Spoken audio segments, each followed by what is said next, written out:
各位觀眾大家好，歡迎收睇26分鐘見證實錄。2224呢一個數字究竟代表啲乜嘢呢？其實呢一個數字就係代表住去年卑詩省因為濫藥致死嘅人數，即係去年平均每日就大約有6個人死於濫藥嘅情況。其實省府早喺2016年嘅4月14號就省內嘅濫藥問題而宣布進入公共衛生緊急狀態。不過喺過去嘅6年嚟，呢一個問題就似乎仍然未有緩和。使用藥物、毒品、濫藥，甚至乎係過量致死，公眾近年可能會經常都聽到有關嘅新聞。不過喺呢啲事件嘅背後，每一位嘅藥物使用者，佢哋究竟係點解踏上咗用藥之路呢？而佢哋又係面對點樣嘅挑戰呢？卑詩省首席衛生官員宣布，由於省內過量服用藥物導致死亡嘅個案不斷上升，本省已經係進入公共醫療嘅緊急狀態。卑詩法醫服務處統計顯示，2021年省內濫藥死亡人數超過2200人，創下紀錄。首席法醫呼籲當局採取行動應對，包括安全毒品供應同埋持有少量毒品非刑事化。If you use drugs and struggle with an addiction, that's just one word, and that's pain. And then society doesn't do a good job either at helping, people who are struggling. So with access to services to support people who are using substances. It's a lot easier. Getting drugs is a lot easier. You can. It's just like ordering pizza. You call a number. Somebody drives to your house if you want them to, drops you off some drugs, and away you go.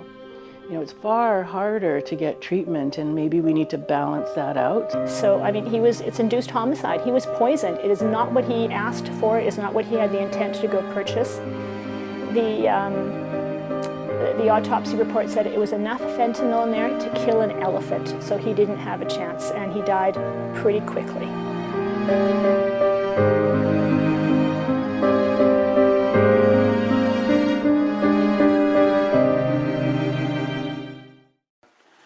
That's my beautiful wife, Brianne, our first son, Noah, and then there's Gia, and then there's Leo. 喺素里呢一間舒適嘅城鎮屋入邊，住有咗佳 Fairchild 夫婦同埋佢哋嘅3名子女。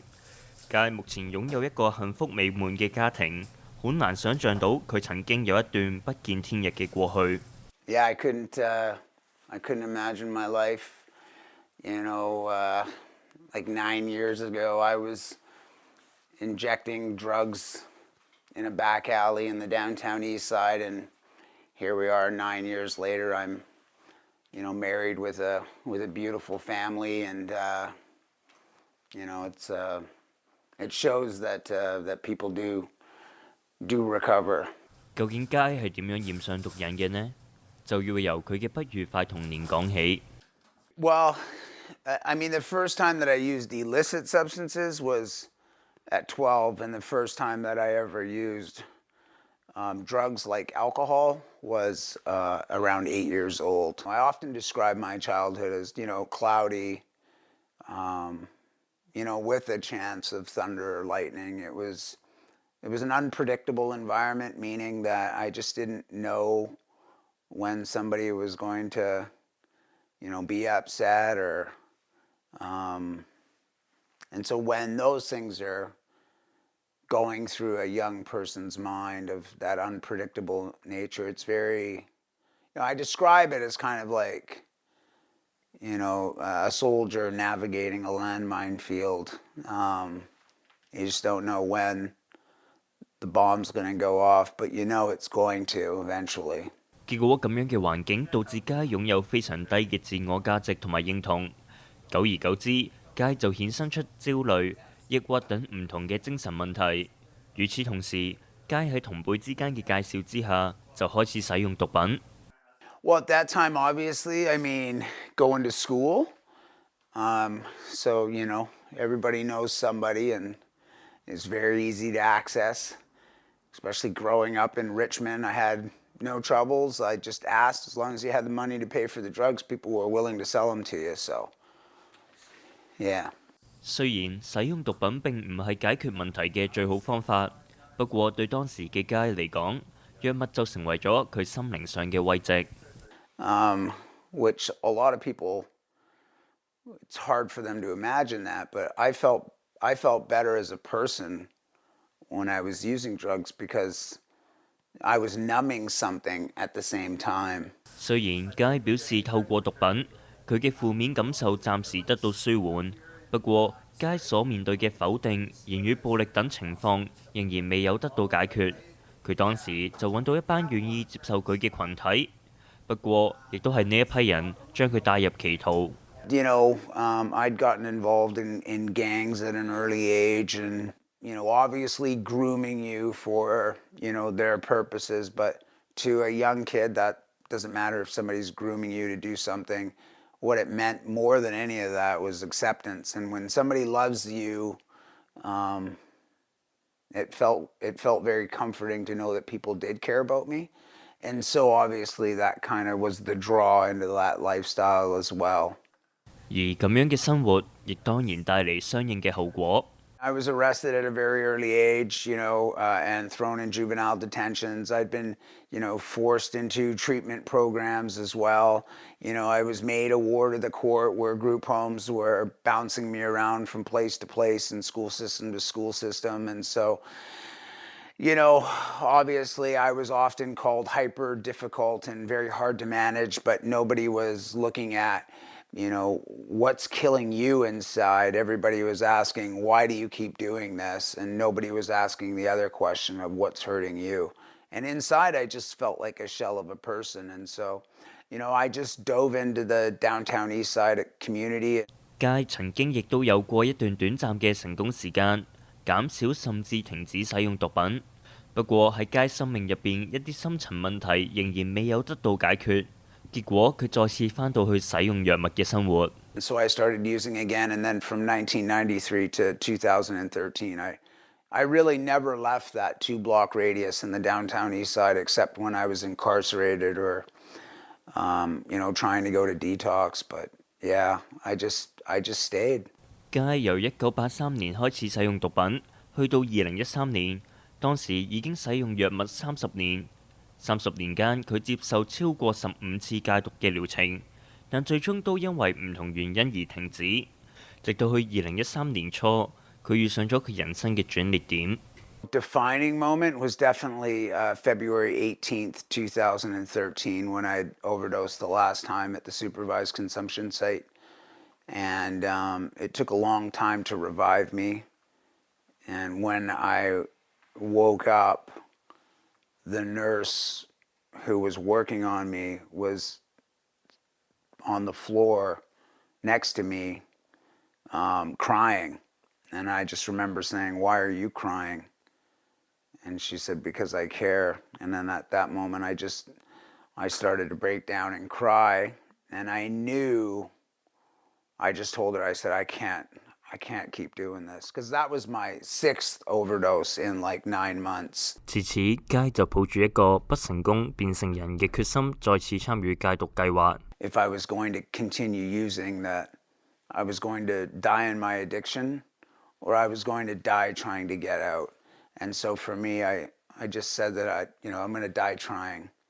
And for me, I left the downtown east side of Vancouver with one set of clothes on my back and a welfare check about a month later, and went to a recovery house out here in Surrey and started going to an outpatient program. 而今次嘅戒毒唔單止令佢重獲新嘅人生，更加令佢揾到人生嘅另一半。I met my wife about 10 years ago. I met her through her dad, and her dad was actually who's in the program, the recovery program as well. So I met him at a meeting, and he was actually the first person that bought me shoes and clothes, and said and I told him I could never pay you back, and he just said, if you stick around, you'll understand. And so he said, one day you'll pay it forward. And I always make a joke. I said, I do pay it forward. I married your daughter and gave you 3 beautiful grandkids. So 佳最後成功戒毒，佢目前就成為咗溫哥華沿岸衛生局伙伴支援計劃嘅顧問。呢利用自己嘅親身經歷去幫助其他人。佢表示，成功改變自己嘅生命，全賴信仰同埋其他有心人嘅幫助。Well, obviously, I'm grateful for the man upstairs. You know, God's really blessed me and given me the ability to reach people. I think for me, that's really the grace and compassion, and those are the things that some people offered me, and those were the people that really kind of transformed my life and provided that human connection, which is the opposite of the isolation. In order to have a better chance at defeating addiction, we have to address the root causes of addiction. 卑詩省內嘅濫藥致死問題越嚟越嚴重，近年街就積極投身於公眾教育，以及藥物使用去污名化等工作。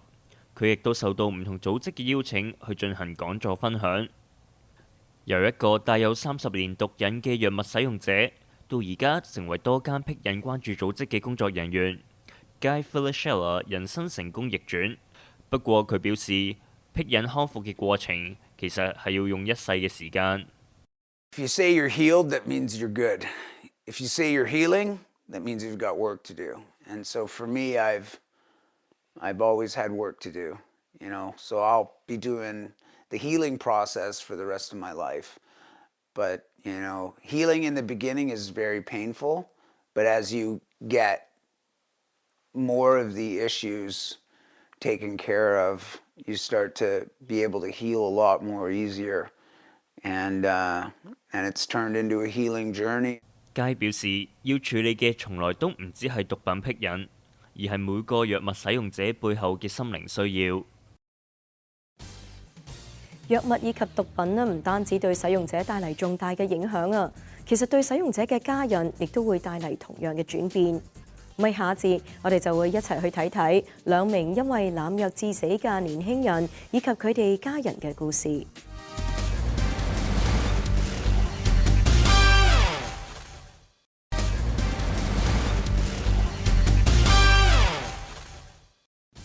翻嚟節目時間，喺年輕人嘅世界入邊啊，因為唔同情況而接觸到藥物以及毒品嘅情況啦，並唔罕見。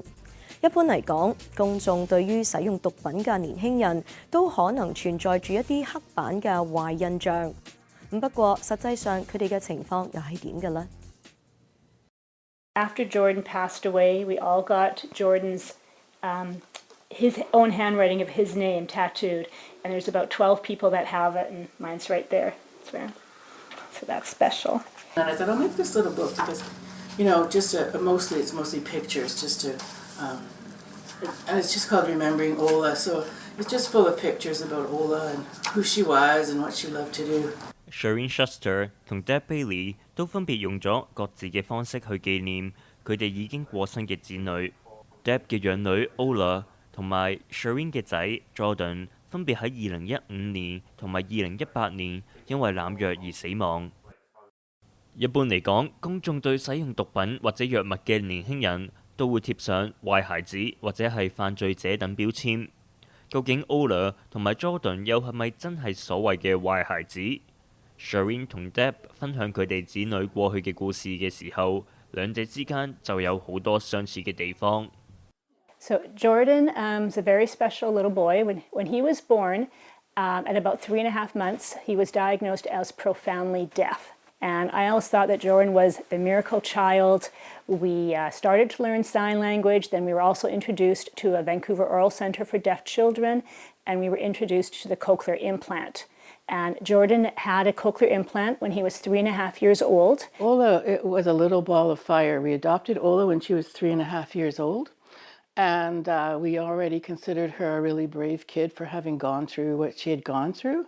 We think that maybe Ola's birth mom, who was very young, might have used alcohol, and that might have damaged some of Ola's brain capacity to figure out things in 3D, so she kind of saw things kind of flat.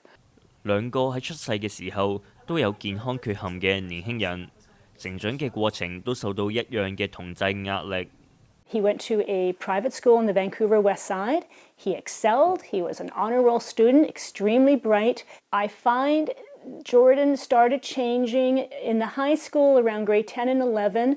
There's new integration, new kids come and join the school. And I think it was the awkward stages with the girls as well. He became very conscious of his handicap, his deafness. He had the apparatus that he wore behind his ear, and he was missing the intonation when we talk. And when she went to high school, it became particularly difficult because people didn't know her but could see her that she was a little bit different. She was a bit like a bull in a china shop too when it came to socializing. She wanted to be friends but didn't have a lot of finesse. It's just that the teen peer group can be very vicious sometimes as they struggle to find their own place to belong. But kids are kids, and the teasing started, and I feel like his depression really started around grade 11 and grade 12. 面對唔少惡意嘅 Ola 同埋 Jordan 喺部分同輩影響之下，開始轉向使用毒品嚟減輕佢哋生活上嘅壓力。So eventually, she started out with one drug. She had several overdoses. Was kind of horrified at herself. And she said to me, "Mommy, I don't know how I became so into drugs." So I said to her, "Well, we could try to get help, but can you ever see a time when you just won't use drugs?" And she was very quiet because I think she still thought, as many addicts do, that I can just use these recreationally every once in a while and it'll still be okay. Jordan was using for about 3 or 4 months that we knew of, and his girlfriend caught him, and he was extremely ashamed, and he was so embarrassed about it. 面對子女受到藥物癖癮問題困擾，兩位母親都非常心痛。When I grew up, there was cocaine and acid, and I just didn't know much about heroin, so of course I was extremely panicky to find out he's using a hard drug. And when I asked her one time, we were pulling our hair out, her dad and I, and we were saying, "Why are you doing this to yourself? Look at the life you could have." Blah, blah, blah. Anyways, one time I just said, "Ola, what does this drug do for you?" 當子女表達咗自己使用毒品嘅緣由之後，兩位母親自了解到子女背後所承受嘅心靈傷痛。Right away, she said, "It takes away the pain in my heart." And she said, "Well, if people yell at me or my boyfriend gets mad at me, I just, it just takes away that pain." So she was talking, of course, about the pain of rejection and the pain of difficult social times. And then she found something that worked for her. He was suffering from depression, again from his disability. And it's just so hard that men these days, men are taught to be tough. Big boys don't cry. And he kind of held it all from us and his family and his girlfriend, that he was depressed. Ola 同埋 Jordan 喺受到家人嘅鼓勵之下，願意向戒毒康復機構求助。不過當時省內整體嘅癖癮援助系統並未算太完善。She just couldn't quit it. She wanted to so many times. On her own, she probably went 5 different times to get help. But at that time, our system was very, very ineffective, and it's still ineffective. But it was really ineffective then and put up a lot of barriers. I'm on the phone trying to call all these different places in rehab, and it's very sad. This is back in 2018. You find out your child is using drugs, okay? He was smoking heroin. There's a waiting list, maybe of about 3 to 6 months to get him in. Or if you have $10,000 a month to pay for a rehab on the island or somewhere in Victoria.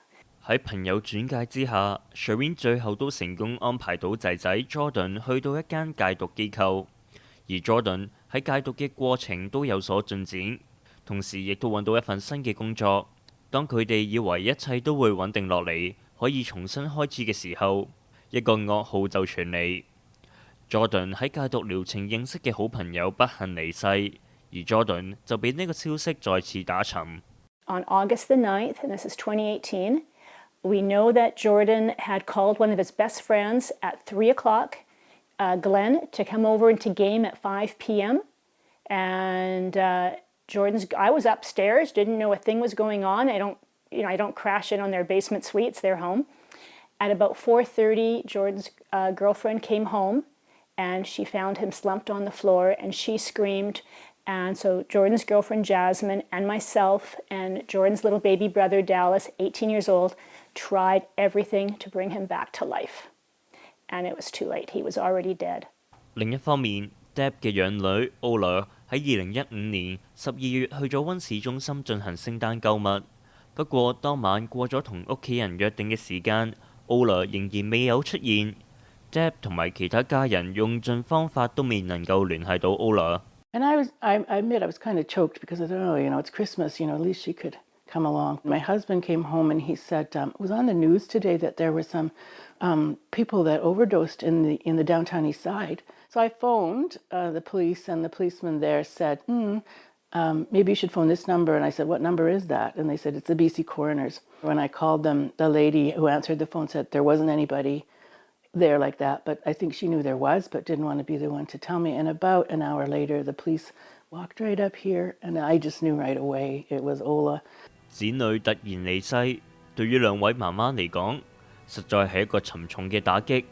So we found out just, on the day before Christmas, the 24th, and we went down to see her in the morgue on the 24th, which is just an awful thing, to have to do. I have to admit, I was hoping it would be like the TV, where they open the door and you're like, that's not my kid, but it was.